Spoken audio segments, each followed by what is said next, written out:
Bonsoir, bonsoir Roman, bonsoir Guillaume, comme si je vous avais pas vu toute la journée. Bonsoir Bonsoir. Farida. Bonsoir Maria. Bonsoir Farida, Et, bonsoir bonso- Roman, et bonsoir à toutes et à tous. bonsoir Guillaume. Voilà, je vous rappelle que nous sommes donc dans le cadre de la route de la fidélité. Pour ceux qui prendraient le train en marche, c'est le cas de le dire, eh bien nous sommes dans une action symbolique pour sauver les enfants, des plans qui sont aujourd'hui en œuvre contre leur intégrité aussi bien physique, morale que spirituelle. Nous avons pris la décision il y a quelques jours, je me souviens même pas du jour exact, de partir depuis la pyramide du Louvre à Paris pour rejoindre quelques jours plus tard par des chemins d'écoliers et d'écoles buissonnières, eh bien, la crypte des Sept Dormants, qui est un monument près d'une chapelle qui commémore un miracle commun aux chrétiens et aux musulmans. Ces Sept Dormants, c'est l'histoire de sept jeunes chrétiens qui, harcelés, martyrisés, oppressés, opprimés par un empereur romain cruel du nom de Dèce en 249, finirent par se réfugier dans une caverne où miraculeusement ils plongèrent dans un profond sommeil, duquel ils se réveillèrent également miraculeusement plus de 300 ans plus tard, et ils découvrirent autour d'eux une société transformée. Ce symbole nous a paru être celui qui convenait aujourd'hui au combat que nous menons, c'est-à-dire que nous voulons nous réveiller parce que nous considérons que nous dormons. Nous considérons que le réveil des parents protecteurs en particulier est la condition sine qua non qui sauvera les enfants de la culture de mort et des plans qui les ciblent, en particulier depuis un certain nombre d'années et de manière d'autant plus vigoureuse que le temps passe. Aujourd'hui, nous allons traiter de la marchandisation de la vie humaine, comme je vous l'ai annoncé hier soir. Et grâce à Maria Poumier, qui est notre invitée de ce soir et qui est aussi un soutien indéfectible de tous les combats qui se sont menés pour sauver les enfants. Je te remercie, Maria, d'avoir accepté notre invitation, d'être présente avec nous sur la route, parce que c'est de fait une présence sur la route que tu manifestes ce soir. Et tu es l'auteur principal d'un ouvrage que je vais vous montrer, que j'ai lu et qui est absolument admirable, et qui s'intitule « Marchandiser la vie humaine », qui est un ouvrage collectif avec lequel tu as travaillé en groupe, avec des gens comme Lucien Cerise ou Sébastien Renaud, grand intellectuel exilé aux États-Unis, et qui aura certainement un jour l'occasion de venir faire un live avec nous. Est-ce que tu peux nous présenter d'abord cet ouvrage et nous dire en gros de quoi il est question dans ce livre? Et en fait, quelle est cette problématique terrifiante que tu as intitulée « Marchandisation de la vie humaine » ? Bon, eh bien, merci beaucoup pour cette présentation. Oui, je suis vraiment de tout cœur sur cette route de la fidélité avec vous. Je trouve que le concept est absolument génial, que la fidélité, ça peut paraître un mot un peu abstrait, mais en fait, c'est quelque chose que tout le monde connaît dans sa vie quotidienne, à tous les niveaux de son existence. On sait très bien quand on commet une infidélité ou qu'on reste fidèle à quelque chose de profond, parfois malgré les apparences. Et je pense que la situation est tellement grave dans ce projet de vendre les enfants et les femmes corps et âme, en pièces détachées, globalement à une échelle énorme, monumentale, à l'échelle de la population de toute la Terre. Bon, le projet est tellement monumental que la menace qui pèse vraiment sur notre espèce, qu'on ne peut trouver de salut que dans un appel comme ça à des choses que tout le monde connaît et qui sont, comment dire, comme une sorte de fleuve souterrain. Tu vois que la science, la mode, le commerce, la propagande, la publicité ne peuvent pas atteindre, ne peuvent pas arrêter. Donc la fidélité, c'est comme un courant souterrain très puissant qui peut un jour sortir de terre, affleurer et modifier complètement le cours des choses, changer complètement un paysage, fertiliser une terre qui semblait aride, euh, rabaisser une montagne, faire franchir des obstacles, bref, toute la puissance de l'eau. Eh ben, je la vois dans cette fidélité qu'il faut ressusciter à tous les niveaux. Donc c'est une idée Je crois que c'est toi qui l'a introduite, Farida, et je pense que c'est magnifique. Je suis sûre d'ailleurs qu'il y a des antécédents, mais je n'avais pas réfléchi, et donc c'est une très très bonne surprise d'être avec vous dans cette démarche, dans ce cheminement. On va voir ce qu'on va trouver au bout. C'est un petit peu comme un pèlerinage quand même, ce que nous faisons là. Un pèlerinage, on sait pas, on sait à peu près ce qu'on va chercher, ce qu'on a décidé d'aller chercher, mais on sait pas très bien ce qu'on va trouver. Ce qui est sûr, c'est qu'on va trouver quelque chose de très important. Alors ce livre, écoute, après le documentaire que nous avons fait ensemble, le documentaire produit par la FAPEC, Qui s'intitule Les fruits de nos entrailles. Le fruit de nos entrailles. Donc ce livre, c'est une tentative pour mettre à jour et porter à la connaissance du public tout ce que on n'avait pas pu mettre dans le film, parce qu'il y a toujours trop de choses pour un documentaire. Et j'ai eu la chance de trouver plusieurs personnes qui avaient envie de contribuer à ce projet. Donc les auteurs que tu as mentionnés, et d'autres auteurs. Donc ça fait quelque chose qui est à la fois collectif, mais où chacun a eu la place de s'exprimer. Tu vois, chacun a 30 pages à peu près, et moi-même plus, parce que je voulais vraiment dresser un tableau de la situation de la GPA dans chaque pays et différentes approches possibles du phénomène. Donc je me suis réservé une grosse part dans ce livre. Je tenais à ce que des sensibilités très diverses soient représentées dans ce livre. Parce que si tu veux, c'est notre projet, notre combat, notre obsession qui a la chance extraordinaire de pouvoir rassembler des gens absolument de tous les horizons. Alors en ce moment, par exemple, en Espagne, ils sont en train de mijoter une loi pour légaliser la GPA. Bon. Alors comme en France, au Portugal, ils viennent de voter la légalisation de la GPA dans un cadre strictement médical, donc pour les couples qui souffrent d'infertilité. Malheureusement, on sait qu'en général, ce n'est qu'une première étape et puis qu'après, il y a des lobbies qui font pression pour que ça aille plus loin. Et au Portugal, ce sont les socialistes qui sont au pouvoir depuis une date récente et qui sont à l'origine de cette démarche. En Espagne, figurez-vous que les socialistes et le parti Podemos, qui essaye d'être un parti révolutionnaire, qui change un petit peu les règles du jeu politique, ces gens-là sont contre. Bon, et en France, on a la même chose. Maintenant, le mouvement féministe a pratiquement basculé du côté résistant à la GPA, qui est tout simplement du trafic d'enfants et de femmes, l'abolition de la paternité et de la maternité, et tout ça au service de puissance d'argent.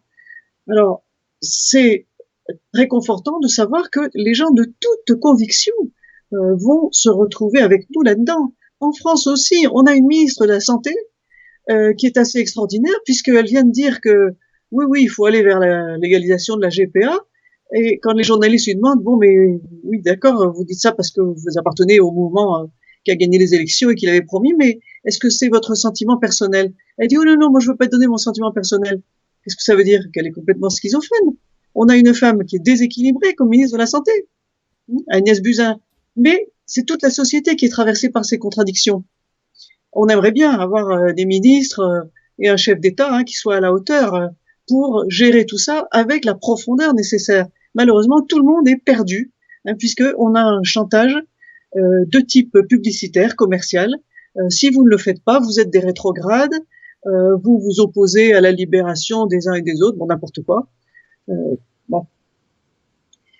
C'est pas la peine de développer les points de vue des gens qui ont une conviction religieuse, parce que pour les gens qui ont une tradition religieuse, des choses solides qui organisent leur esprit, il est clair qu'on n'a pas le droit de jouer avec la création et avec la procréation. On n'a pas le droit et on ne l'aura jamais. Alors voilà ce qui nous rassemble. Qu'est-ce que tu me posais comme question? Je saluais en tout cas la convergence que vous aviez inscrite dans cet ouvrage, un ouvrage que j'ai eu beaucoup d'intérêt à lire, un ouvrage qui est assez difficile aussi à lire parce qu'il y a des passages assez crus, on rentre quand même dans des niveaux d'horreur parfois quand on parle de Comme tu dis, des niveaux d'horreur. On arrive sur des choses assez dures à lire, on s'imagine même pas de les vivre en vrai, mais rien qu'à lire ça déjà on en a la nausée. Mais en tout cas voilà, c'est un livre qui permet vraiment de rentrer dans ce qu'est la réalité des choses sur ces sujets-là, de faire sauter un peu des verrous idéologiques qu'on pouvait avoir et de voir les choses vraiment comme elles sont. Donc voilà, donc effectivement, j'avais pas de questions particulières à vous poser. Allez-y dans ce cas. Allez-y. Tu viens d'évoquer évidemment ce qu'on appelle, nous, la grossesse pour argent, que toi tu appelles, je sais plus comment, là, le programme, enfin bref, la gestation pour autrui. Est-ce que tu peux nous faire un état des lieux concernant la GPA pour que nos auditeurs comprennent à la fois ce que c'est, comment effectivement on peut s'inquiéter d'une pareille procédure, et donc la définir et nous dire où elle en est aujourd'hui. Oui. Où en est l'avancée de ce programme qui est absolument mortifère. Oui, parce que effectivement, hein, quand on est un peu dans le sujet, on oublie que pour les gens, c'est encore extrêmement confus. Beaucoup de gens ne savent absolument pas de quoi il s'agit, alors que nos assemblées, nos comités d'éthique, tous ces gens-là sont prêts à légaliser. Donc, l'idée que la maternité peut être décomposée. Donc, une femme va vendre ses ovules. Les ovules, ce sont les cellules sexuelles que les femmes produisent une fois par mois, tous les 28 jours, pendant toute leur vie sexuelle active. L'ovule, hein, s'il est fécondé, donc s'il y a la rencontre avec le sperme masculin, ça fera un embryon qui, au bout de 9 mois, fera un bébé bien vivant. Donc, l'idée qu'on va couper la maternité en petites miettes. Donc, une première femme aura le droit de vendre ses ovules. Bon, pour les vendre, en principe, hein, la femme n'en fabrique qu'un par an, un par mois, pendant la durée de sa vie sexuelle active. Bon. Mais on va la bourrer d'hormones pour qu'elle en fabrique plus. C'est-à-dire qu'on fait des femmes des pondeuses, hein, des pondeuses qui doivent avoir du rendement. Donc si je comprends Évidemment. bien, faire plusieurs ovules par mois. Oui, oui, bien sûr, le maximum. Donc pour les bonnes pondeuses, hein, ce sera des tas d'ovules à répétition pendant très longtemps. Ça finira forcément par un cancer. Enfin, on peut pas imaginer que ça finisse bien, c'est pas possible. Les femmes ne sont pas des pondeuses par nature, c'est pas possible. Alors ensuite, il y aura une autre femme qu'on va payer pour lui implanter l'embryon fabriqué à partir de cellules congelées, hein, à l'extérieur de tout corps humain, sans le moindre rapport amoureux, sans le moindre contact physique choisi par l'homme ou par la femme. Cette femme va accepter qu'on lui mette avec une seringue un petit embryon dans lequel elle n'a pas de responsabilité, ce n'est pas son bébé à elle. Ce petit embryon, c'est pareil, on va bourrer la femme d'hormones pour que son corps ne le rejette pas. Donc elle aussi, à terme, elle est condamnée, elle tombera malade, hein, parce que en plus les mères porteuses, hein, quand elles sont bonnes, hein, quand elles ont du rendement, eh ben on leur propose de faire le travail plusieurs fois, hein, jusqu'à 5 fois dans une existence, hein, après qu'elles aient eu des enfants à elles.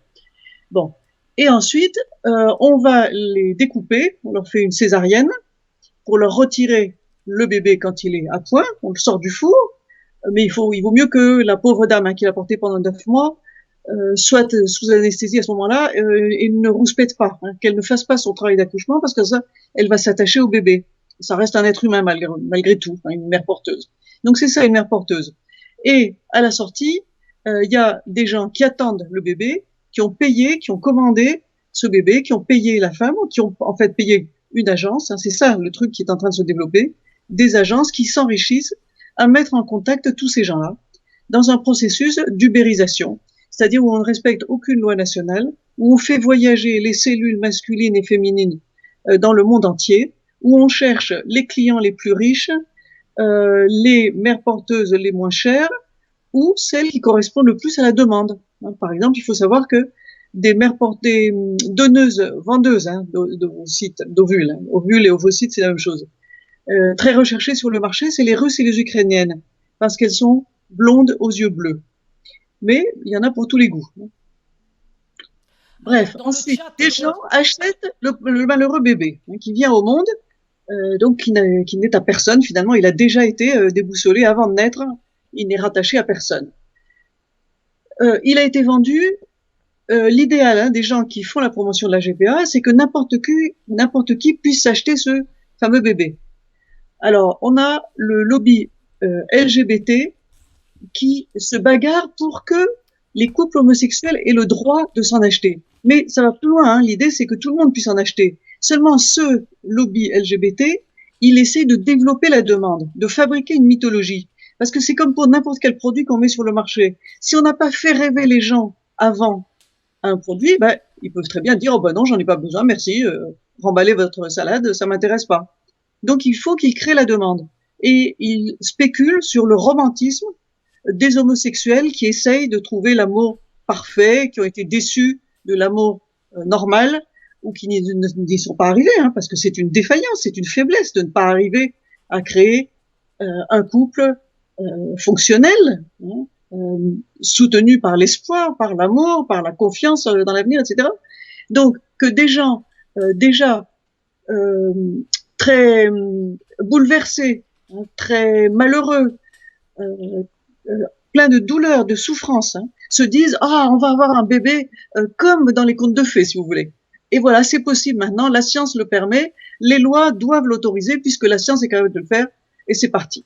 Donc le lobby LGBTiste, hein, il table sur tout ça, et l'idée, donc, c'est l'idée que M. Macron a promis, hein, de légaliser en France. Enfin, il l'a à moitié promis, heureusement, hein, il est dans l'ambiguïté, donc on peut toujours garder l'espoir que la pression des gens de bon sens comme nous autres ne lui permettent pas de faire cette calamité, hein, qu'exige une partie de son électorat. Bon. Est-ce que ça devient plus clair? On en est là. Alors, dans le monde entier, les débats qui ont lieu en France, hein, en France c'est en septembre, hein, que ça va être discuté à l'Assemblée nationale, ça a lieu partout dans tous les pays. Il y a des pays qui font ça d'une façon effrénée. Et puis, il y a en fait une division entre tous ces pays, hein, qui sont travaillés par ce problème épouvantable, hein, cette problématique. C'est vraiment la situation où se trouvaient Adam et Ève au paradis. Le serpent leur dit, vous pouvez devenir des dieux, vous pouvez tout faire comme des dieux. Il suffit que vous croquiez la pomme. Mais croquer une pomme, tout le monde a envie de croquer une pomme quand on a faim. Bon. Donc, tous les pays sont concernés par cette terrible tentation de se prendre pour des dieux, de tout faire à la place de Dieu, et particulièrement de faire des enfants comme ça, comme si on était nous les maîtres de notre destin. Mais il y a une grande différence entre les pays. Il y a la différence entre les pays riches, qui sont demandeurs de ventre à louer, hein, d'utérus bon marché, et les pays pauvres, qui sont demandeurs de clients, parce que en ce moment, comme on en est quand même aux premières années de développement du business, la grossesse c'est pour argent, comme le dit tellement bien Farida, hein, au point que pour moi c'est devenu le nom normal de la chose. Hein. Gestation pour autrui, c'est un euphémisme, c'est une expression fausse, hein, c'est de la novlangue, c'est une façon de noyer le poisson et de dire un mensonge à la place d'une vérité. Il s'agit de grossesse pour argent. Donc les pays pauvres ont des classes misérables qui peuvent vraiment céder à la tentation de se dire, bah, écoutez, je vais vendre un gosse, un peu comme dans l'histoire du Petit Poucet, il y a toujours eu des gens très pauvres, hein, capables de vendre ou de perdre ou d'abandonner leurs enfants. La misère, elle ne produit pas de beauté, hein. Elle produit de la souffrance, du malheur et du crime. Donc des gens qui se disent, ben voilà, un gosse, ça me permettrait de m'acheter une maison. Quand on n'a jamais eu rien à soi, eh ben, c'est sûr que ça peut faire rêver. Donc on a une affaire de lutte des classes, de lutte entre pays riches et pays pauvres. Les pays riches en veulent toujours plus de liberté, plus de choix commercial, plus de possibilités de faire n'importe quoi. Mais les pays pauvres, maintenant, ce sont aussi les pays où les traditions religieuses sont les plus solides. Et ce sont des pays où donc la conscience morale reste pure, vierge, intacte et forte, vivante. Et donc ces pays réagissent. Quand ils s'aperçoivent que ce que ça veut dire, quand ils comprennent, hein, qu'il ne s'agit plus de se rendre service en famille, une grande sœur qui a beaucoup d'enfants va donner l'un de ses nombreux enfants à sa petite sœur qui ne peut pas en avoir, et tout ça va se passer dans la bonne humeur parce que tout le monde est d'accord et tout le monde essaie de rendre heureux les autres membres de la famille. Non, quand les pays entiers s'aperçoivent de ce trafic, eh bien, ces pays disent on n'en veut plus. Et alors ça, c'est le mouvement. Il y a des couples stériles, non, Maria? Alors, il y a le couple stérile au départ, bien sûr, mais ça, si tu veux, c'est un autre chapitre. Je voudrais en parler à part parce que c'est l'autre aspect de la question qui n'a plus rien à voir. Mm-hmm. La situation, si tu veux, qui fait que tous les pays sont travaillés par cette schizophrénie. Alors, on légalise ou pas. La situation, c'est qu'il y a un énorme marché. Un marché estimé à 4 milliards de dollars aux États-Unis, par exemple. Bon. Donc, actuellement, le Mexique, l'Inde, le Népal, le Cambodge, la Thaïlande sont en train de revenir complètement sur les lois qui avaient autorisé la fabrication d'enfants pour vendre aux pays riches. De même que tous ces pays, et tous les pays en général, refusent maintenant que les étrangers adoptent leurs enfants, parce qu'ils savent très bien que c'est une façon de permettre le trafic d'enfants, au profit en particulier des pédophiles, mais pas seulement, hein, bon, de la prostitution, de toutes les horreurs possibles. Donc la réaction maintenant contre le développement de la GPA, elle est très forte. Elle part des pays pauvres, mais elle est également très virulente aux États-Unis. Et en Europe, en France aussi, nous avons un mouvement pour l'abolition universelle, internationale de la GPA. Et ça, c'est très bien, c'est très positif. Et ça peut déboucher sur des victoires. Est-ce que dans cette résistance, effectivement, qui peut déboucher sur des victoires, grâce à Dieu, on le verra peut-être de nos yeux, est-ce qu'on retrouve tous les courants politiques, tous les courants de pensée, toutes les religions, ou bien se retrouve-t-on toujours en présence qu'avec les croyants monothéistes, dirons-nous? Non, non. Non, non, vraiment, tout le monde a la même sensibilité, parce que ça fait partie de la réaction de survie. L'idée qu'il faut défendre la paternité, la maternité et l'intégrité des enfants, que les enfants ne sont pas des pièces qu'on assemble comme un puzzle, hein, avec des morceaux qui viennent de tous les coins du monde. Non, non, heureusement, hein, ça va au-delà des sociétés traditionnelles, des religions solides hein, qui structurent les gens, parce que ça touche à l'angoisse de tout le monde. C'est pour ça que vraiment on trouve la droite, la gauche, les athées, les agnostiques, les fanatiques extrémistes, extrême droite, les gens les plus caricaturaux, si tu veux, de chaque milieu éventuellement. Mais ça représente aussi le bon sens, le truc élémentaire qui réunit, qui rassemble l'humanité. Alors, maintenant je voudrais répondre à ton autre question. Qu'en est-il de la stérilité bien réelle des gens qui demandent d'avoir le droit de faire appel à un tiers pour avoir un enfant dans leur couple parce qu'ils ont un problème médical. Alors là, c'est une question très différente et là, le problème est beaucoup plus compliqué. C'est beaucoup plus compliqué parce que la stérilité, elle augmente dans le monde entier d'une façon catastrophique, en particulier dans les pays riches. Certainement parce que nous avons un mode de vie plus artificiel, donc nous sommes plus pollués par des tas de poisons, par la nourriture industrielle sophistiquée, par les excès de médicaments, d'aliments, les vaccins eux-mêmes hein, qui contiennent de l'aluminium. L'aluminium est un produit qui fait baisser terriblement la fertilité masculine.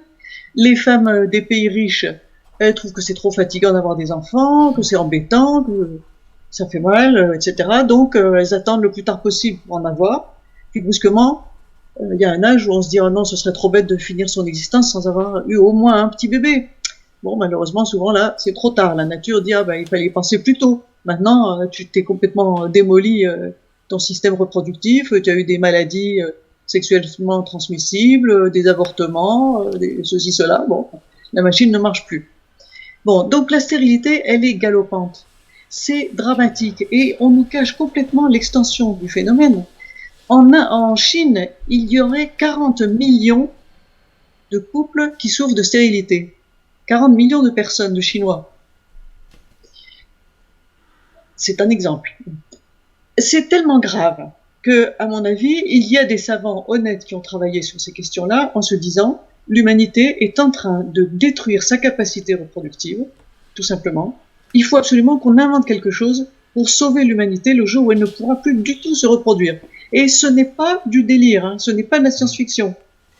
Toutes les populations qui sont irradiées par des bombes américaines au phosphore, à l'uranium et tout ça, bon ben elles font des enfants pleins de malformations qui eux-mêmes ou bien n'arriveront plus du tout à avoir d'enfants ou bien feront des enfants encore plus handicapés. On va vraiment sur une destruction de l'humanité en quelques générations. Donc la pression des gens qui s'aperçoivent que finalement ils risquent d'avoir bousillé leur mission humaine de reproduire l'être humain, de se prolonger dans le futur.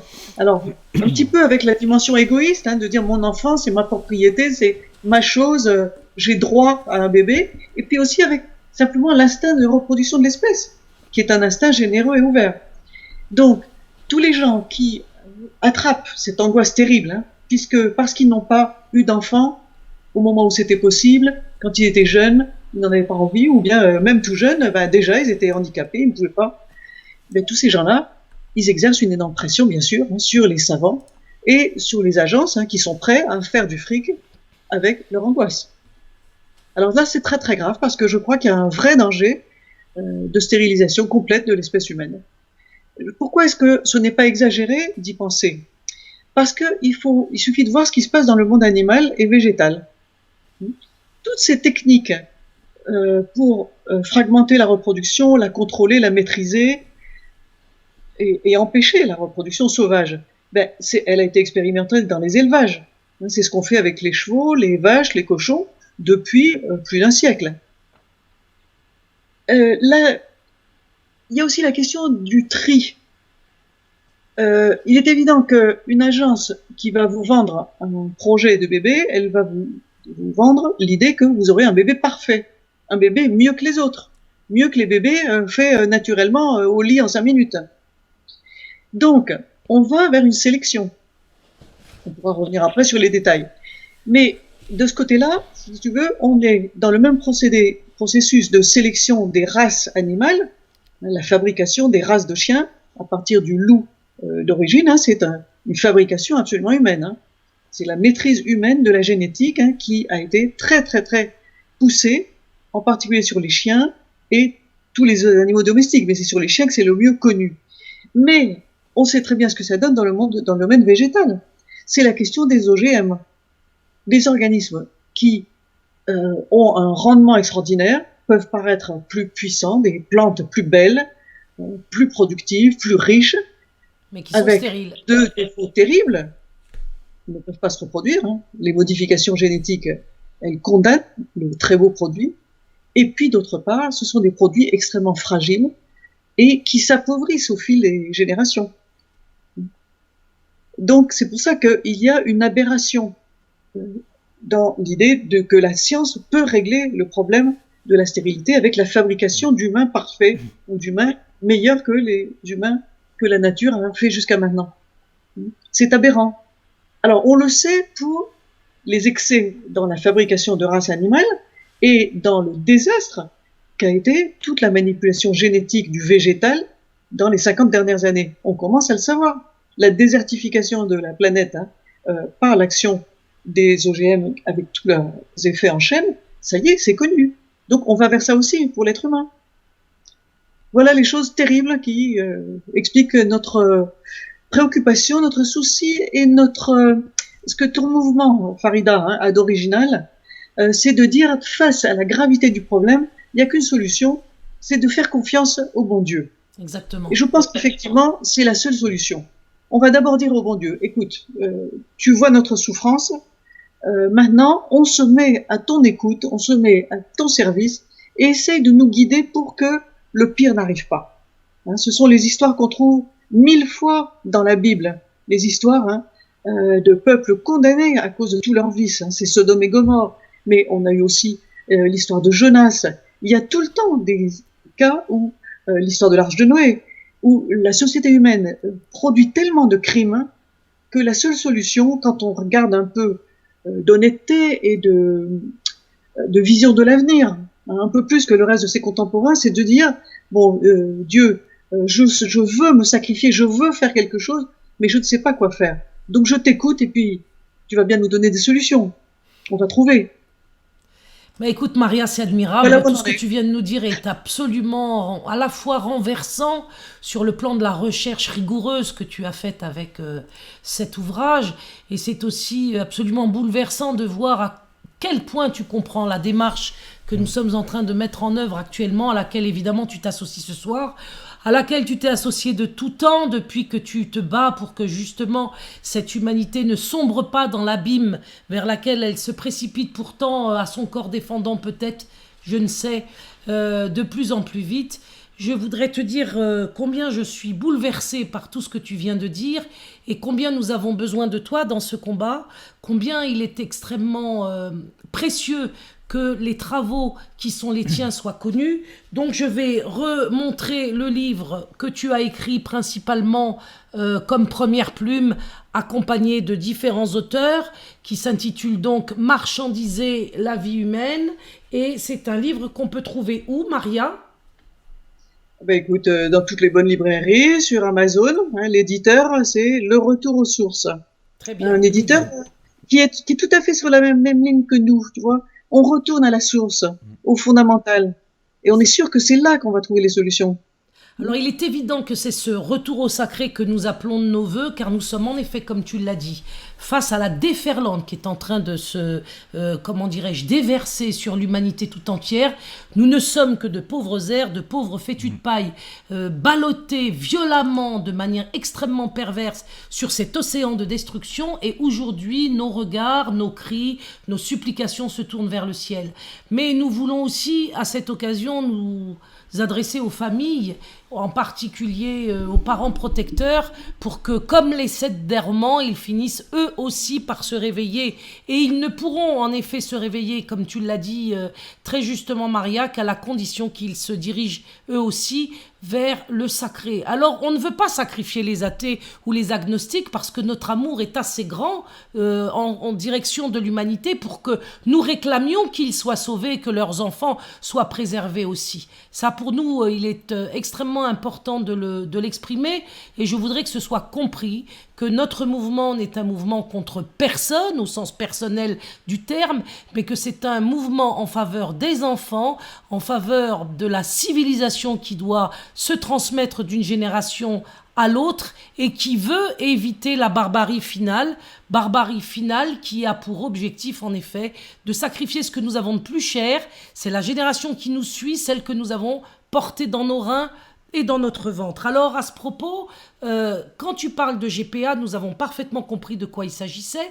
Est-ce que tu pourrais aussi nous faire une explication aussi claire que tu sais le faire sur ce qu'on appelle la PMA, parce que là encore les sigles viennent se balader dans l'espace public, en particulier dans les médias mainstream, et les gens ne savent pas de quoi il s'agit. Nous l'avons appelé, je l'ai appelé, la paternité malheureusement absente. Est-ce que tu peux nous dire, toi, est-ce que tu peux nous dire, est-ce que tu peux nous dire, toi, avec le fruit de tes recherches, effectivement, de quoi il en retourne de cette paternité malheureusement absente, de cette PMA que les médias mainstream appellent la procréation médicalement assistée, et qui rejoint dans l'esprit aussi la GPA que tu viens de nous décrire. La PMA, c'est le premier degré de la manipulation de l'organisme féminin pour lui faire produire l'embryon, le bébé que cet organisme féminin n'arrive pas à fabriquer. Bon, c'est tout. Alors, la PMA, bien sûr, hein, c'est comme partout, elle est toujours justifiable pour les gens qui ont une souffrance sur laquelle les médecins peuvent apporter un remède. Mais c'est très difficile hein, de définir où commence la souffrance, où commence le remède, jusqu'où est-ce qu'on a le droit de, etc. Donc, la PMA, j'ai un peu de mal à expliquer parce que c'est très complexe, hein, mais c'est une étape. Ce qu'il y a avant, c'est la question du droit à l'avortement, et ce qu'il y a après, c'est la possibilité d'acheter un bébé et d'acheter les cellules sexuelles et tout le processus hein, en pièces détachées, et éventuellement, un jour ou l'autre, de fabriquer des enfants sans même qu'il y ait une maman qui puisse dire « je suis la mère pour telle ou telle raison » ou à tel titre, ou partiellement la mère. Bon, l'utérus artificiel, il n'y a plus besoin de femme du tout. Si on fait une PMA, donc on va féconder l'ovule d'une femme à l'extérieur de son corps. Au départ, c'est simplement ça. Parce que ça ne marche pas dans ses tuyaux, bon, il y a quelque chose qui coince. Bon.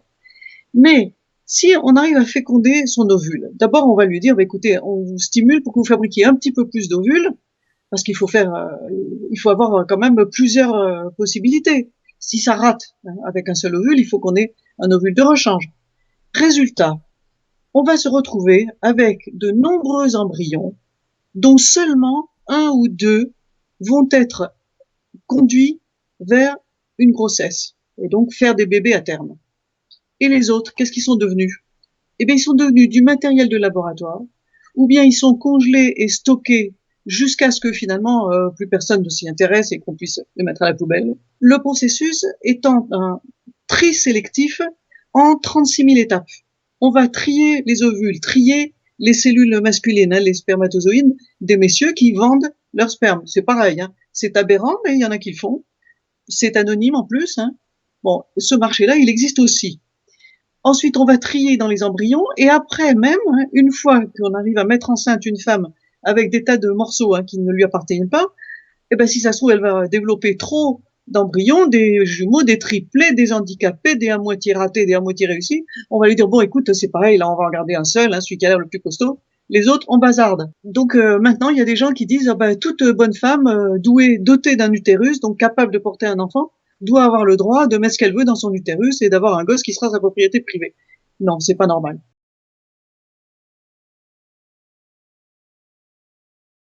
Donc la PMA pour toutes, c'est-à-dire pour n'importe quelle bonne femme qui dit j'ai envie d'avoir un bébé, comme tout le monde, voilà. Eh ben non, c'est pas possible. Les femmes, si elles ont besoin d'une bonne claque, il faut la leur donner. Qu'elles comprennent que non, ce n'est pas leur mission sur Terre de faire ce qu'elles veulent. Donc à une certaine étape, il y avait une revendication féministe légitime parce que le pouvoir masculin abusait. Et dans beaucoup de sociétés, ça reste quand même, si tu veux, le cas de figure général. Dans nos sociétés actuellement, non, ce n'est plus valable. Alors moi, je suis très heureuse. Parmi les féministes les plus radicales de ma génération, il y en a, en particulier Madame Bonnet, historienne, qui sont sur la même ligne que moi, absolument horrifiées par l'abolition de la paternité, du droit de l'homme sur son enfant et de la maternité au sens plein. Donc, il y a toute une dynamique actuellement de retour en arrière du féminisme occidental, et ça, c'est bien. Alors, ça rejoint bien sûr les questions qui te passionnent, Farida, l'éducation des enfants. Il faut absolument apprendre aux enfants qu'il y a des barrières. Sans ça, on fait des enfants qui sont détraqués. On fait des adultes qui sont des larves. Des enfants à qui on dit si tu veux, aujourd'hui t'es un garçon, demain t'es une fille, puis de toute façon il faut tripoter tout le monde pour être sûr de pas passer à côté d'un grand plaisir d'existence. Bon, tu fabriques des larves. Je conseille à tout le monde de se tourner vers la tradition religieuse de ses parents, de ses grands-parents, parce que justement là ils vont retrouver un sens à leur existence. Je viens de gens qui ont souhaité fonder une famille, souhaité rencontrer l'amour, souhaité être des gens bien, des gens fidèles au projet divin de la création. Ils y sont arrivés plus ou moins. Nos parents, nos grands-parents, nos ancêtres, etc. On a tous des ancêtres plus ou moins sympathiques à nos yeux, pour autant qu'on sache un petit peu qui ils étaient. Mais tous nos ancêtres, ils ont été portés, ils ont été soutenus. Leur raison de vivre, c'était l'idée, je vais essayer de faire quelque chose de bien, de conforme à la nature et au sens de la vie. Et bien, il faut continuer. Il faut absolument retrouver ça. Et ça donne de l'équilibre. Pour les gens très déprimés, très déjantés, très malheureux, mais ils vont retrouver le sens de leur vie. Quelque chose qui est très remarquable, je trouve. Je m'excuse si je suis un peu trop longue. Non, je m'arrête. Attends. Un truc très remarquable. Moi, je lis pas mal ce qu'il y a sur les sites catho.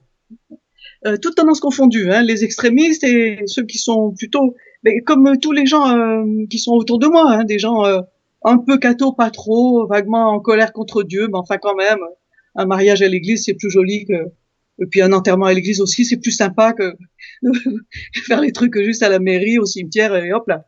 Non. Eh ben tous ces gens-là. Qu'est-ce que je disais? Oui. Toute cette presse et les sites catho multiplient les histoires merveilleuses qui sont comme des contes de fées. Parents d'enfants atrocement handicapés qui sont des parents heureux. Alors, parfois, franchement, ça fait rire. Tu te dis, mais c'est pas vrai. Les cathos, alors, c'est que les parents handicapés. Bon, c'est tout. Les autres, ils sont pas cathos. Il faut avoir un enfant handicapé pour avoir une raison de devenir catho. Bon. Mais c'est une preuve, c'est simplement par ce phénomène qui, en fait, est marginal. C'est une preuve que, justement, les épreuves terribles des gens qui se retrouvent avec un enfant qui n'est pas du tout l'enfant dont ils ont rêvé, eh bien ces gens-là, ils arrivent à retrouver de la force, du bonheur, des raisons de donner du bonheur à d'autres gens. Bon, mais tout ça, c'est la puissance de l'esprit. cette puissance de l'esprit, ben, elle peut concerner tout le monde, pas seulement les parents handicapés. Et ça marche, hein, on a vraiment tellement d'exemples. Il faut se rattacher à ces exemples. Hein. Ça marche. Notre histoire, elle marche. Notre fidélité, elle va nous amener quelque part. Alors, J'arrête. Maria, je vous remercie beaucoup pour cet exposé, hein, c'était vraiment super. J'ai des questions qui me viennent à l'esprit concernant ce que vous développiez dans le bouquin. La première, en fait, c'est la question d'esclavage. J'avais cru comprendre, effectivement, en lisant un texte du bouquin écrit par un collectif d'anciens esclaves qui, du coup, eux, connaissent bien l'esclavage et savent le reconnaître dans ses nouvelles formes, que la GPA constitue une forme d'esclavage moderne.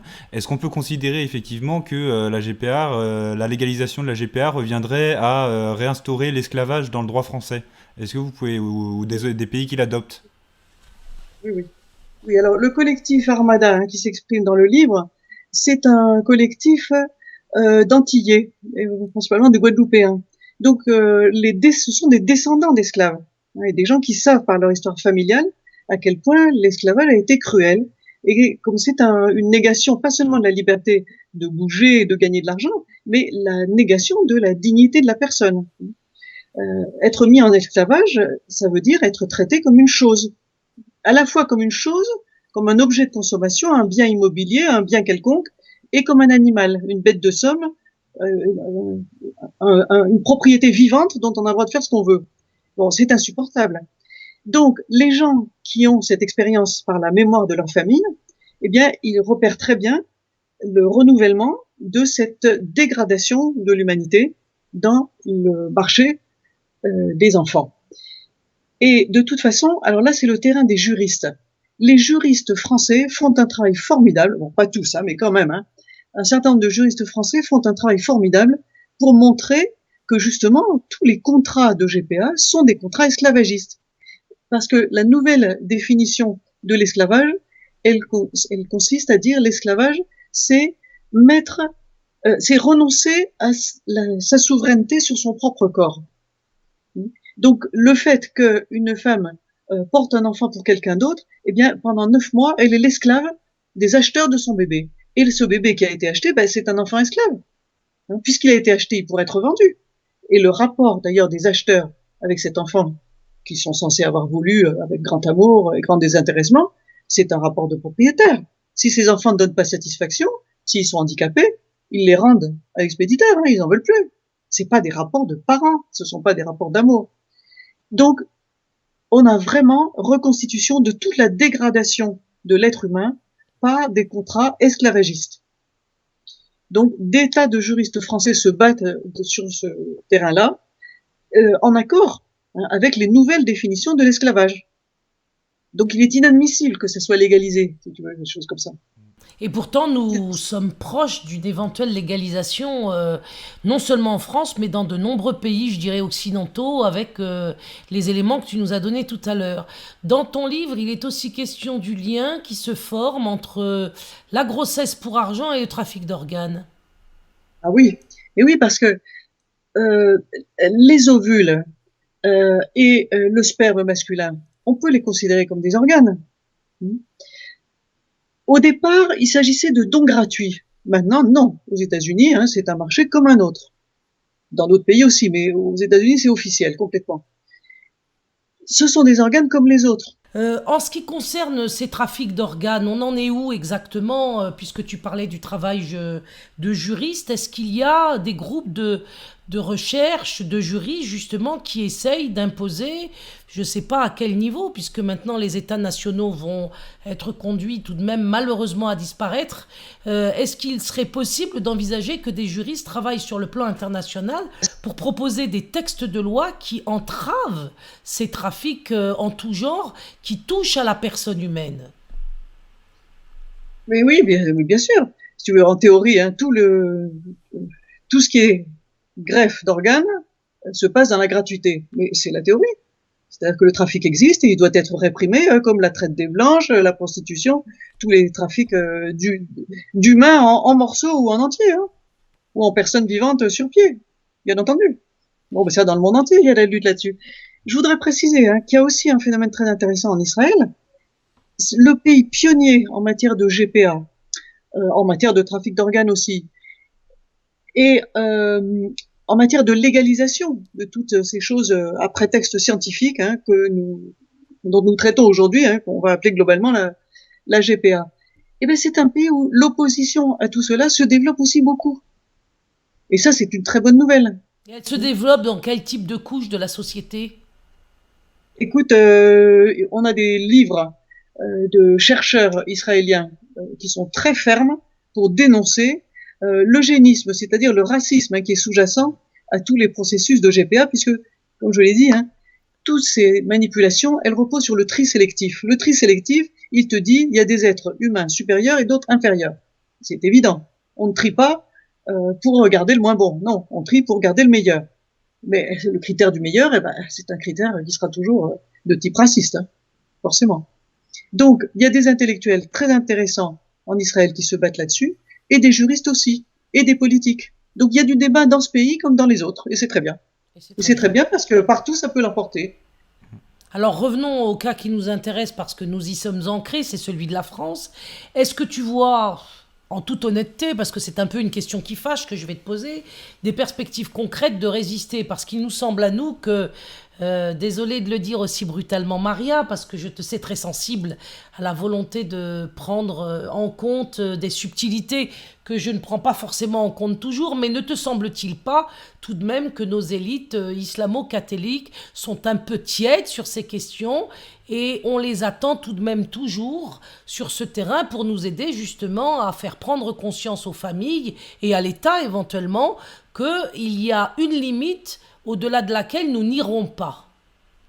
Qu'en est-il, selon toi, de ces positions des élites islamo-catholiques que personnellement je considère extrêmement tièdes, voire même absentes?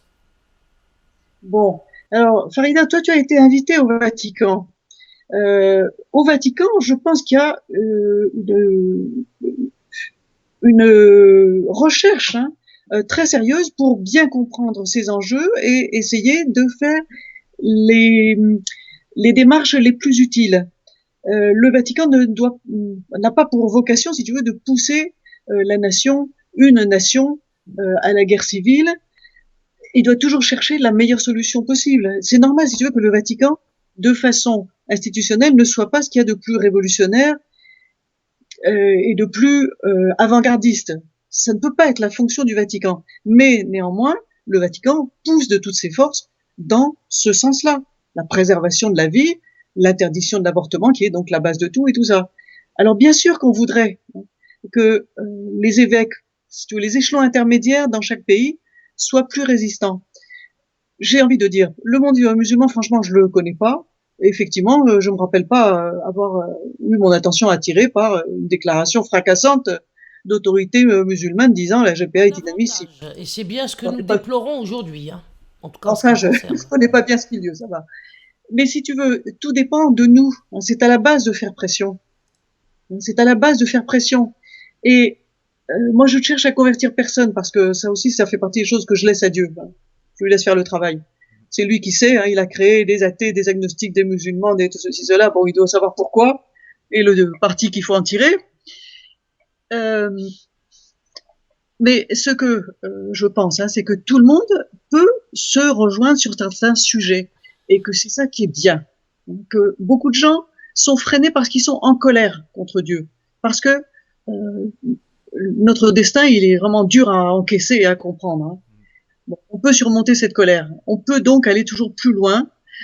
À mon avis, se mettre en colère contre le Vatican, c'est pas une solution, ça fait rien avancer du tout. Pas forcément le Vatican que je visais. Moi, je disais qu'on ne trouvait pas en France, dans le cadre national actuellement, des réseaux avec lesquels nous pourrions effectivement envisager de lancer des actions pour protéger l'enfance sous toutes ses formes. Parce que manifestement, depuis le sein de la mère jusqu'à la scolarisation dite obligatoire, les enfants aujourd'hui sont en danger.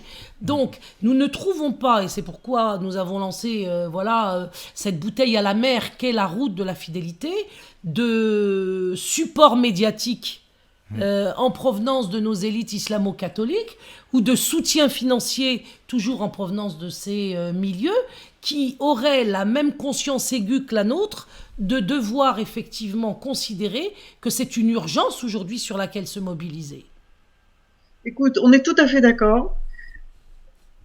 Moi, je ne voudrais pas faire le jeu des gens qui cherchent à affaiblir l'Église, tu comprends? Ah ben, Et c'est pas qui du tout dans cherchent ma à le faire, perspective. bien sûr, mais qui cherchent à le faire justement en faisant faire le sale boulot par d'autres. C'est un peu trop facile. Non, moi je veux fortifier l'Église. Je pense que c'est nous, les gens à la base, qui sont un peu plus conscients que d'autres, parce que pour des raisons qui relèvent du hasard ou de la providence, on a découvert qu'il y avait des horreurs dans ce domaine-là, ce que d'autres gens ne voient pas, c'est tout. Le clergé est souvent très désinformé, complètement ignare, hein. Même les évêques. Les questions que vous m'avez posées, qu'est-ce que c'est que la PMA, c'est quoi un ovule, tout ça, mais ces messieurs qui ont jamais été mariés, en plus, en général, ils n'ont même pas la réponse à ces questions-là, hein.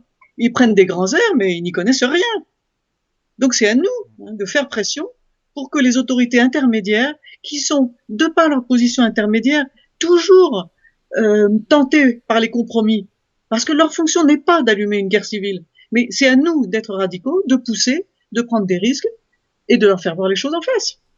D'accord. Eh bien, nous avons ton point de vue sur cette question. Moi, je ne partage pas tout ce que tu as dit, mais aujourd'hui, c'est ton live et je tiens absolument à ce que tu puisses s'exprimer en paix tout ce qui peut effectivement te sembler être important à dire ce soir. Guillaume? Oui, bah moi c'est pareil, c'est vrai que bon, j'aurais aimé peut-être voir plus de prêtres ou de clercs prendre la parole en tout cas sur ces questions. Même sans parler d'action ou de choses comme ça, au moins nous éclairer un peu sur ce que c'est vraiment, peut-être nous lire des extraits bibliques qui peuvent nous en parler de manière détournée pour sensibiliser peut-être les populations qui les écoutent à ces questions-là. Enfin, le fait est que voilà, Moi, ce votre que je raisonnement, on le voudrais. comprend bien.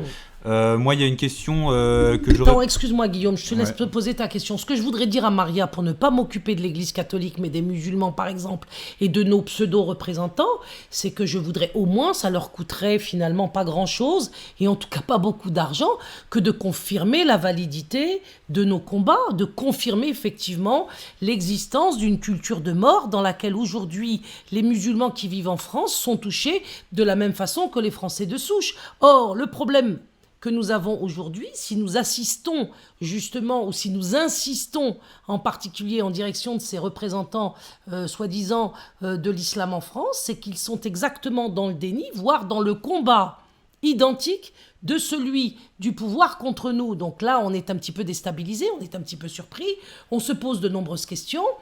Il n'est pas de UOIF, par exemple, qui considère que la théorie du genre est un sujet qui devrait être traité par ces structures et qui devrait se positionner lui-même comme organisme représentatif en lanceur d'alerte auprès des familles qui sont censées représenter. On est très très loin de cela. C'est-à-dire que dans le domaine de l'islam officiel aujourd'hui, on nous parque dans le domaine, si je peux m'exprimer ainsi, de la lutte contre l'islamophobie, sacrifiant toutes les questions sociétales, considérant que celles-ci sont des non-sujets. Et c'est ce que je déplore, c'est ce contre quoi aujourd'hui, dans le cadre de la route de la fidélité, je peux m'élever. Et c'est la raison pour laquelle j'appelle les musulmans les plus conscients, parce que nous ne pouvons pas être tous conscients de la même façon dans une communauté ou dans une nation, à nous rejoindre, à témoigner, à nous soutenir pour dire qu'en effet, comme tu le dis très justement à la base, il doit se lever des femmes et des hommes, plus conscients que d'autres, pour prendre en charge ce problème, car en ce qui concerne nos élites, dont je prends la responsabilité de m'exprimer dessus, nos élites musulmanes, eh bien, elles sont aujourd'hui dans la collaboration avec cette culture de mort par complicité silencieuse, qui ne dit mot consent. C'est une loi universelle. Et nous sommes aujourd'hui à l'égard de l'UOIF ou du CCIF ou de personnalités musulmanes comme Tarek Ramadan, dans la légitimité de les interpeller, car la situation, comme tu le disais au début de l'émission, est extrêmement grave.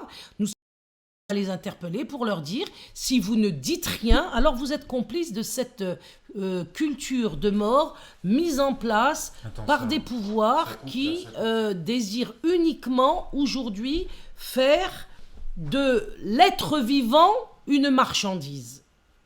Ça coupe là, Farida. Non, Alors, Farida, l'islam a beaucoup de chance d'avoir une personne comme toi, avec une telle énergie, pour secouer le cocotier, pour mobiliser les gens, pour rappeler tout le monde aux choses fondamentales. Vraiment, hein, les musulmans ont beaucoup de chance de t'avoir, toi, Farida, pour leur redonner de l'espoir et du courage. Nous pouvons en faire beaucoup plus. Moi, je te remercie beaucoup pour ta bagarre. Personnellement, si tu veux, par rapport au monde chrétien, je ne veux pas me couper des gens ordinaires. Tu comprends? Des gens qui sont pas très conscients, mais des gens qu'on peut faire évoluer, qu'on peut aider à trouver des solutions à leurs propres ambiguïtés, à leurs propres contradictions. Pourquoi je ne suis pas attirée par les mouvements extrémistes qui voudraient vraiment dire le pape est un traître parce qu'il n'en fait pas assez. Non, le pape fait ce qu'il peut et il fait déjà pas mal. Il fait déjà pas mal et il faut garder au moins la fidélité à la structure hiérarchique de l'Église parce que c'est un bastion, c'est un rempart. Il faut le consolider, ce bastion, autant que possible. Et bien sûr, en le poussant de toutes nos forces, comme on le souhaiterait. Mais l'Église, elle avance beaucoup sur beaucoup de choses. Et elle avance dans le bon sens. Je pense, par exemple, au combat des prêtres d'Amérique latine dans les années 70 contre des dictatures militaires qui étaient elles-mêmes téléguidées par la CIA et qui ont massacré les populations paysannes d'une façon mais absolument monstrueuse, hein, comme au Vietnam. Hein. Eh bien, les prêtres catholiques de base qui protégeaient ces paysans, dans les années 70, alors les évêques les traitaient en marxistes, en affreux communistes et des choses comme ça. Eh ben non, le pape François maintenant, avec retard, mais ça représente l'Église, si tu veux, comme toute grosse institution, elle a toujours du retard à l'allumage pour tout. C'est normal. Une grosse machine, c'est comme ça. L'Église maintenant, eh bien, elle a béatifié Monseigneur Romero du Salvador, qui est le principal évêque martyr qui protégeait les paysans. Eh bien, l'Église, elle est toujours cette force qui va être capable de permettre que la justice avance, même si elle a du retard à l'allumage. Il faut absolument la renforcer. Et je pense que dans chaque univers spirituel, dans chaque monde où il y a des institutions religieuses, eh bien, il faut pousser les institutions existantes. Enfin, tu le fais très bien, Farida. Tu le fais très bien, et si tu donnes quelques claques à droite et à gauche, c'est pas grave, ça fait du bien à tout le monde. Ça réveille, ça réveille. C'est bon, on continue. Voilà. Et tu es bienveillante avec moi, Maria. C'est très gentil à toi de le dire de cette façon-là. On arrive au terme de notre émission, à moins que tu veuilles ajouter quelque chose. Non, par toi-même. Tu avais deux questions. Vas-y, Guillaume, alors. Parce que c'est vrai que là, pour l'instant, on a parlé énormément de cette question de la GPA au niveau des individus. En lisant le livre, il était question, je crois, en Amérique latine, d'une femme politique qui avait proposé qu'on puisse étendre la GPA des personnes physiques aux personnes morales. Donc est-ce que ça pourrait concerner des États, des entreprises, des armées peut-être, des milices, des structures religieuses? Parfaitement, oui. Mais s'il n'y a pas de résistance, oui, l'esclavage de masse industriel et justifié par le patronat, il est là. Déjà, Google, Facebook, Apple, d'autres entreprises incitent les femmes qui travaillent chez eux, à faire extraire leurs ovules, à les faire congeler, de façon à ne pas tomber enceinte pendant qu'elles sont jeunes, avoir du rendement au boulot, pas de congé de maternité. Puis quand elles seront vieilles, là, on peut les mettre au rencard. Alors là, si elles veulent, elles récupéreront leurs vieux ovules congelés, elles les feront décongeler, fécondés par du sperme de je sais pas qui, bon, et on verra bien si ça fait des gosses. C'est déjà scandaleux, c'est monstrueux. Et les femmes, elles ont tendance à tomber dans le piège, à dire oh c'est génial, je vais pouvoir réaliser toutes mes ambitions professionnelles, et puis ensuite quand je serai vieille, oh j'aurai des tas de petits bébés. Ouais, sauf que ça va rater, Bien sûr. Dans presque tous les cas, tant pis pour elle.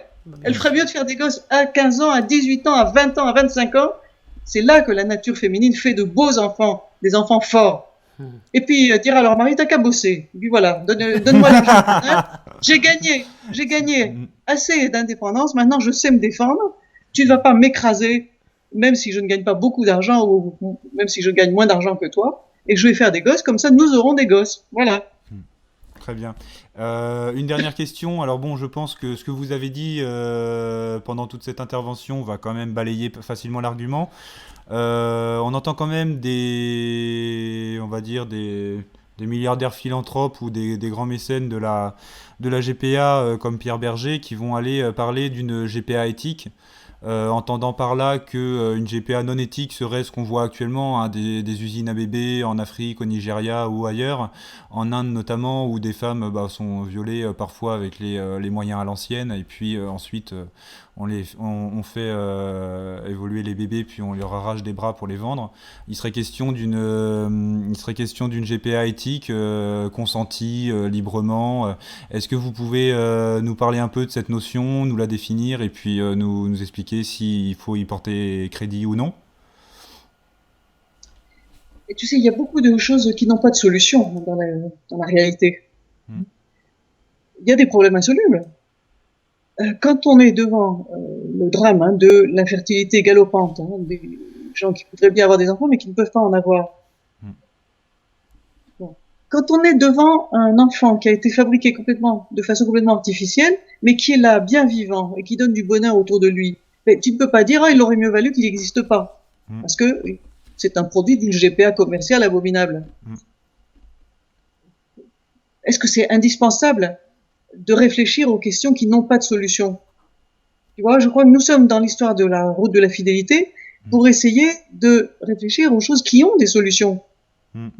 Une société, une assemblée parlementaire, un pouvoir législatif, il va faire des bricolages plus ou moins heureux. Ce sera jamais des bricolages très intéressants, mais bon, les circonstances obligent à toutes sortes de positions médiocres. Mais si tu veux, moi je me battrai pas sur ces notions qui sont des impasses. De toute façon, c'est absurde. Oui.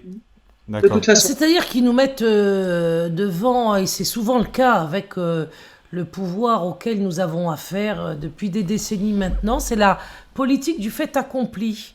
Oui. Cette politique du fait accompli est extrêmement dangereuse parce qu'évidemment, d'étape en étape, nous nous retrouvons devant une société, devant une civilisation qui est contrainte par la politique du fait accompli d'accepter ce qu'elle ne veut pas. Alors, oui, comment et le fait effectivement... le fait accompli, c'est toujours une fraude, une énorme fraude. La question de la légalisation du statut des enfants nés par GPA et achetés par des parents français. Les parents français exigent que leurs gosses soient français.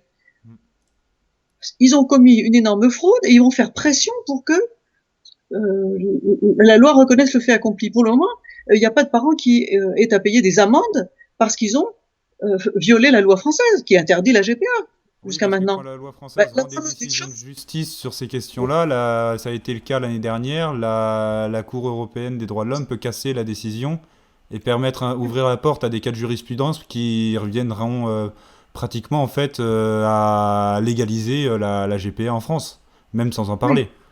Oui. Toutes les instances internationales veulent casser les législations nationales et donc imposer un droit purement commercial, un droit contractuel où on dit on vous propose une affaire, les deux parties sont d'accord, hop là c'est dans la poche, c'est légal, c'est terminé. C'est partout la même logique, dans chaque pays, ou contre chaque pays. Mais au Parlement, au niveau du Conseil de l'Europe, on a quand même un truc intéressant. Ils ont fait capituler la France sur cette histoire de la nationalité des bébés achetés à l'étranger, mais maintenant, ils s'opposent à l'extension de la GPA. C'est pas la même instance au niveau de l'Europe, mais ça veut dire que notre résistance, pas celle de notre petit groupe, mais la résistance en général, elle porte des fruits dans chaque instance. Le combat n'est pas perdu du tout. Du tout. C'est agréable à entendre. Tu parlais de référence à la Bible, qu'il faudrait étudier plus des cas de la Bible pour bien comprendre pourquoi c'est interdit. J'ai peur que ce soit très compliqué. La Bible regorge d'exemples qui sont franchement pas convaincants, qui sont très très très difficiles à justifier. Il y a par contre une histoire merveilleuse qui est une histoire qui rassemble les musulmans et les chrétiens, c'est l'histoire de la Sainte Vierge et de Saint Joseph. Ça, c'est le couple de références qui doit nous faire rêver. C'est un conte de fées, l'histoire de la Sainte Vierge et de Saint Joseph. Joseph, c'est un monsieur qui apprend que sa fiancée est enceinte. Dans la société où il vivait, normalement, une fiancée comme ça, on la met dehors et avec un peu de scandale parce que c'est quand même lamentable, c'est minable ce qu'elle a fait. Et Joseph, il est inspiré, en songe, en dormant, il a un rêve qui lui dit, écoute, garde-la, ta petite bonne femme, ta petite fiancée, tu la gardes. Bon, il dit, allez, ok, d'accord, allez, je ferme les yeux, je fais comme si j'avais rien vu. Voilà. Et puis, donc, ce que nous appelons la Sainte Vierge, hein, Sainte Marie, Mariam, eh ben, elle a son petit bébé, ça va être le sauveur du monde. Ce n'est pas un hasard, c'est le sauveur du monde, justement, parce que il y a eu un monsieur, un Saint Joseph, qui a accepté d'adopter ce bébé qui venait de nulle part, disons, hein, pour parler en termes de gens qui sont pas particulièrement croyants. Et puis, cette petite jeune fille, cette petite fiancée, hein, qui s'est retrouvée enceinte, comme on dit, par l'opération du Saint-Esprit. Ah bah oui, c'est moins compliqué. Bon. Alors, on peut faire des blagues, on peut ne pas en faire, mais en tout cas, c'est une petite jeune fille qui ne s'est pas suicidée en voyant le malheur qui l'attendait, qui s'est pas dit, ah, si seulement je pouvais avorter, qui a dit, oh là là, bon, ben voilà, je suis enceinte, on va faire comme si c'est le bon Dieu qui m'envoie ce bébé, et puis voilà, allez, hop là, j'écoute l'ange Gabriel qui me dit c'est très bien, et continue. Mais c'est génial, et c'est ce qu'il faut faire tout le temps, toujours, partout. Tous les enfants, en fait, ce sont des enfants qui viennent comme ça du bon Dieu, et qu'il faut adopter, c'est-à-dire accepter. Ne pas les considérer comme des propriétés personnelles, mais comme des cadeaux qui viennent du ciel, par des voies très mystérieuses, certaines prêtant à sourire, d'autres douloureuses, hein, parce qu'il y a des enfants qui naissent de viols, de situations de conflits très durs, très, très terribles. Eh ben, on les accepte, et c'est ça qu'ils font les enfants qui sauvent le monde, c'est-à-dire qu'ils sauvent d'abord leurs parents, qui donnent un sens à la vie de leurs parents, et qui donneront du sens à la vie de tous ceux qui viennent après.